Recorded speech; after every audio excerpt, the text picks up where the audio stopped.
we're looking at finding the midpoint of a line segment and the distance of a line segment. There's two formulas that we're going to be focused on. The first is the midpoint formula. First of all, you can think of a midpoint kind of as just an average, the average distance between 2 points. We say that the ordered pair is denoted by x sub 1, y sub 1, and the second endpoint is denoted by x sub 2, y sub 2. The formula is really just adding x sub 1 plus x sub 2 and dividing by 2. And to find the y coordinate, you would have y sub 1 plus y sub 2 divided by 2. A simple way to kind of remember that, you can just add your x's, divide by 2, and add your y's, divide by 2, and divide by 2.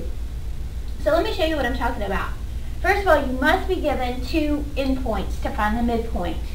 It doesn't matter which point you call point 1 or point 2, as long as you remember that the x is always first, kind of like alphabetical order, x, y, z. So here you've got an x, a y, we call that point 1, and the second point will have x sub 2, y sub 2. Now you're just going to substitute in. The formula says that the midpoint equals x sub 1, in our case x sub 1 is 1, plus x sub 2, which in our case is 5. And we're going to divide by 2. Now it is an ordered pair, so we keep it in our parentheses.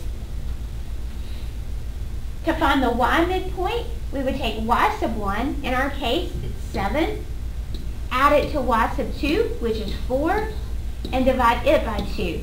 So let's do the math. 1 plus 5 is 6, divided by 2, comma, 7 plus 4 is 11, divided by 2. Let's simplify.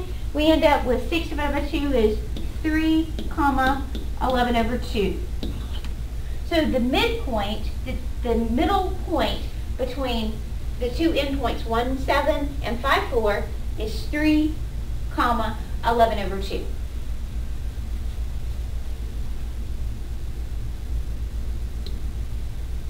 If we're wanting to find the distance between 2 points, again, we name our 2 points, labeling our parts, x sub 1, y sub 1, and x sub 2, y sub 2. It doesn't matter which point you choose to subtract first, as long as you're consistent. In this case, we have the distance formula as x sub 1 minus x sub 2 squared plus y sub 1 minus y sub 2 squared. We take the square root of all of that. So let's look at an example. Again, we have 1, 7 and 5, 4.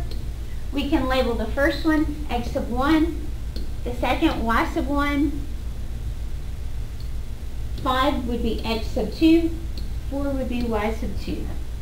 Now let's just substitute in to our formula for distance. We've got the square root of x sub 1 was 1 minus x sub 2 was 5 squared plus y sub 1, in our case is 7 minus 4 squared. Let's do the math. 1 minus 5 is negative 4 squared, plus 7 minus 4 is 3 squared.